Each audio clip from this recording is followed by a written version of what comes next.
Morning, everybody. This is video number 3 or trace 3, I think. So we got the HVAC out. I got the AC condenser out of here to lose a little bit of weight. I need to lose a little bit of weight, but that's that's a separate subject right there. We don't want to get into that this early in the morning.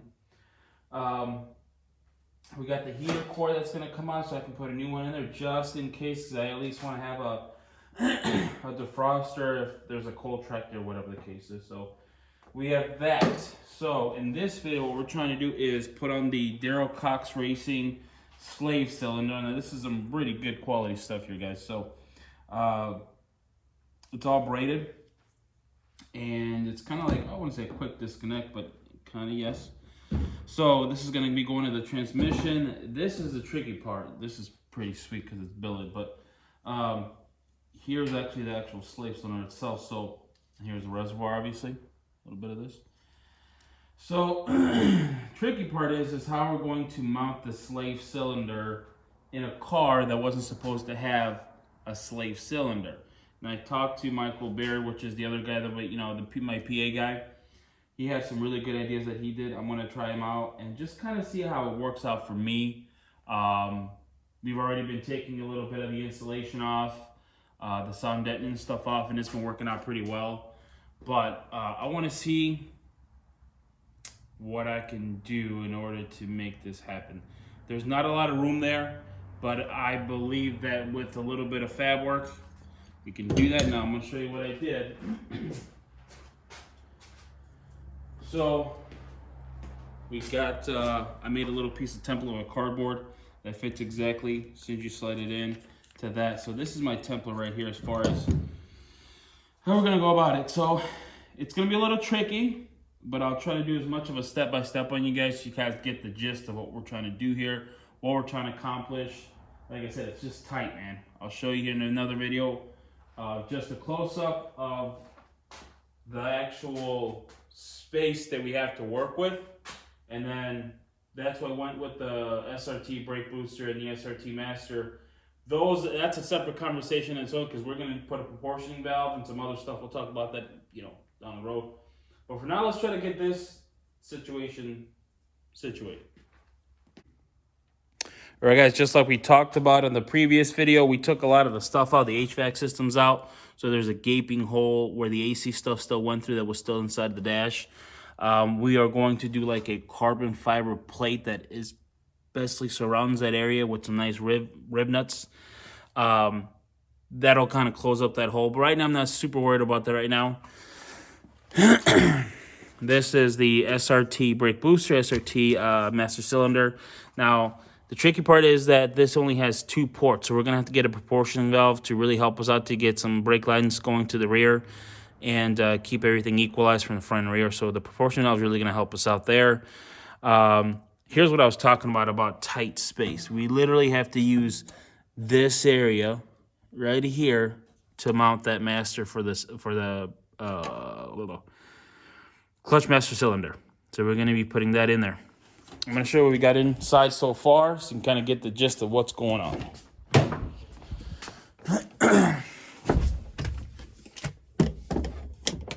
Okay, so that's what it looked like before. We took a lot of the HVAC system out there. We took a lot of the sound deadening stuff because when we're track racing, I don't really care about the sound.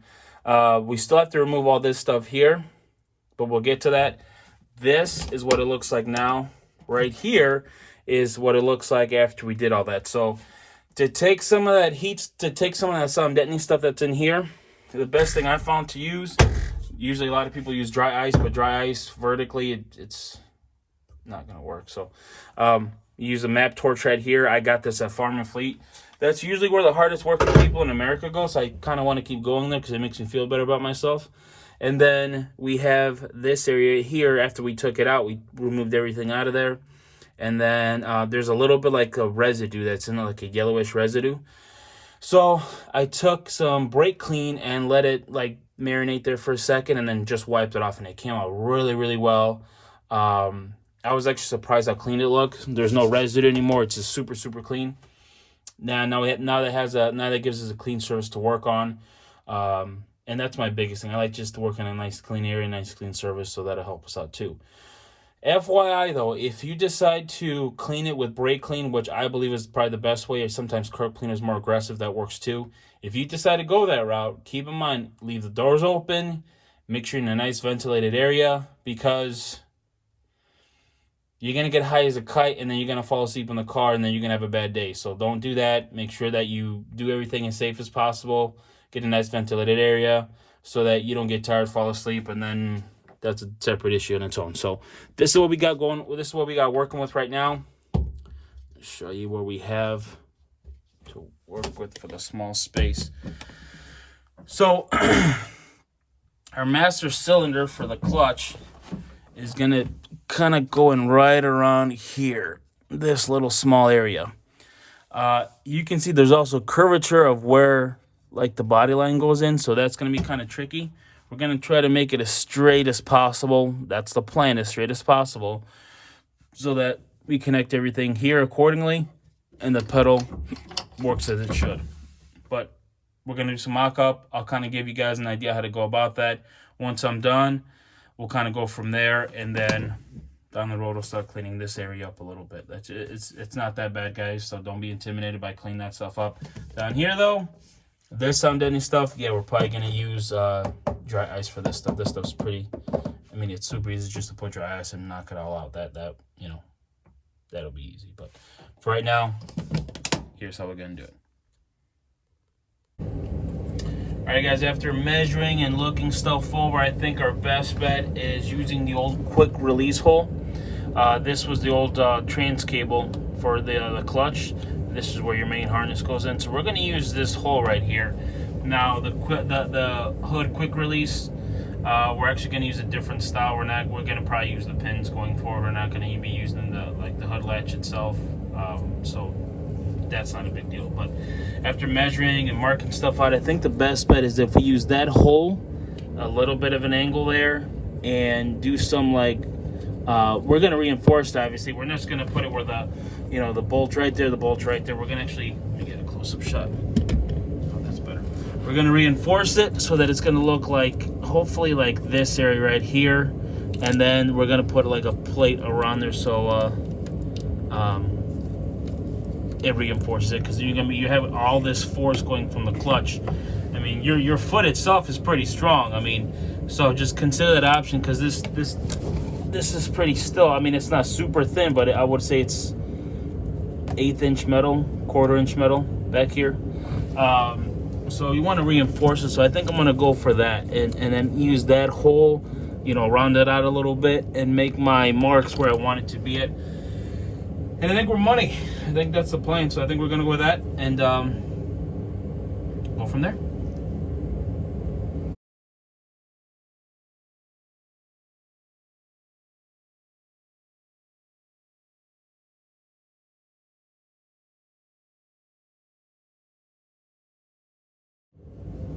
So this is where we're at so far. We made the 2 holes right here and right there. We oblong the hole right there. And if you can kind of see, this is where we're going to do some slight adjustments. This is why it's called building a car, not give me the parts and I'll put them in real quick. You see how this is kind of off from here? You could put it like this and it would work, but I don't like the way that's just sitting like that. I want to make it put less tension on this if I don't absolutely have to. So what I'm going to do is try to maybe round out here, bring some stuff, just try to move the slave cylinder down just a little bit, because remember, we still got to make our plate. So even if the holes are going to be covered up, so it shouldn't be a problem. We just want to make sure that it's better. I mean, this I wanted to make it so it's more even with this and not stressing it out, bringing it down here. So I'm sure it will work like this. I mean, it seems like it would. I just don't like the way, let me move this boot back in. I just don't like the way it looks right now. I mean, you can kind of see right there. It's got stress on it right there, and I don't want to do that. So we're going to make some changes, and I'll kind of get with you guys in the next video.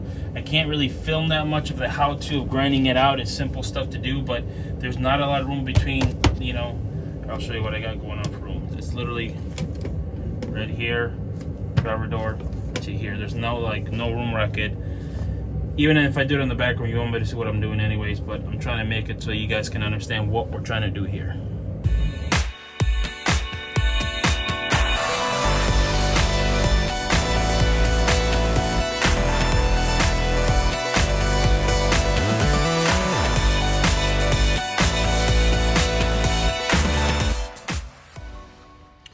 Good morning, everybody. It's another day. I had a cut yesterday a little short. I had some stuff to do. So here's what we ended up doing on the last video. I think you saw me guys going over there on the grinder wheel, taking care of some stuff. Really, I was grinding out and cutting out to make this piece right here. This was supposed to be the backing plate for, you know, where the clutch master cylinder goes in, since we had to basically oblong some holes and whatnot. So I looked at this and I was like, you know, I'm sure it'd be fine because it's like 16-inch steel. I think it's 16. But I didn't want to do that because I felt like we just needed to get more space and I wanted to look a little bit better. I wanted to sit flusher and just be more like I was supposed to be there from the factory. That's what I'm trying to shoot for. Nothing saying that it may or may not happen. That's what I was just trying to shoot for right now. So I ended up making another template. It looks like this. Which is basically this version. This, don't mind this is a little half-assed because I didn't finish. I stopped halfway.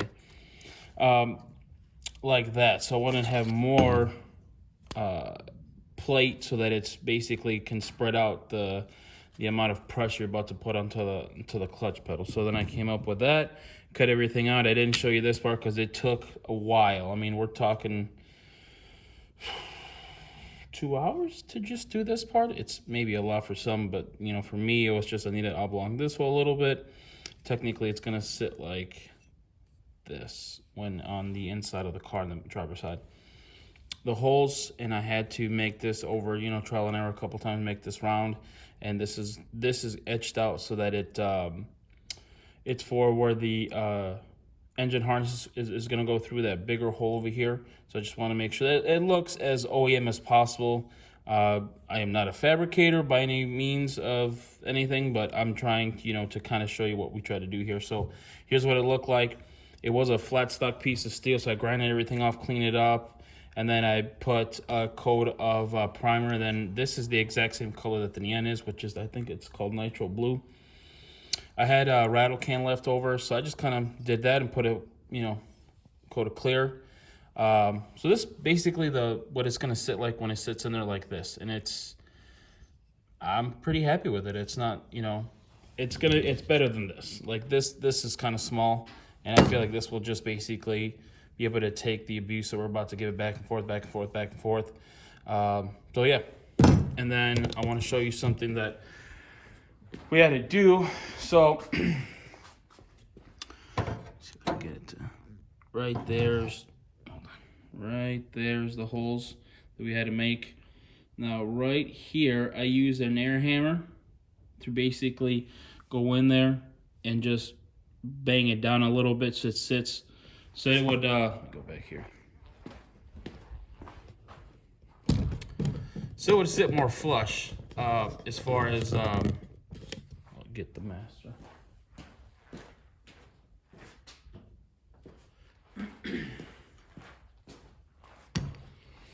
So this part right here, I wanted this to sit flush, and it's gonna go in like this, right? But it was kind of, it was more angled, not the right way, and I'd sit more flush because there is an angle to the slave anyways. By doing that, I kind of got it to sit as flush as possible around the seal, so it actually worked out a lot better. And it's basically gonna look like that from the inside.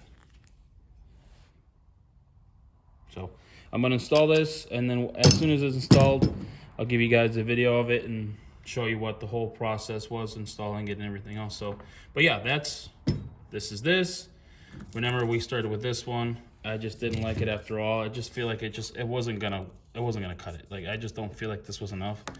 So I went with this side. Like this. So I'll show you how the installation looks like, and we'll go from there. All right, it is installed. It is all tight, good to go, except I haven't put the little horseshoe clip right there. But yeah, that's what it looks like. I followed the curvature of this body line here. Here's where, like, you can see right there's where I kind of hammered out with the air hammer a little bit. I did use touch-up paint on the other side, so that obviously we don't want this to rust up. Everything is tight, but that's basically the end result. It's a big enough plate so that it can distribute a lot of the pressure going back and forth without having to crack or do some massive flexing. But hold on to this for a second. I'll show you. There you go. That's what it looks like. And I did it in an angle so that, like I said, we don't want this to be stressed out or have anything twisting or bending where it shouldn't be. But this is the end result of the plate in the back and installing the hydro into a car that shouldn't have hydro. So obviously you can use, if you decide to do it, you can use your own plate. You can go all the way up here. I mean, you can do this entire thing, but for now, try not to overcomplicate it. That's what it looks like. Bigger plate, you know, distribute the weight equally. So this is what the outside looks like. That touch-up paint is right there, like I was telling you guys. So obviously this was made for an SRT4, but the hose is too long, so we're going to just cut the hose and then create a mount that goes right there. So by the end of it, it's going to look like that. I'm not going to do that yet till I get everything done, but yeah, we'll just shorten up that hose, and there you go.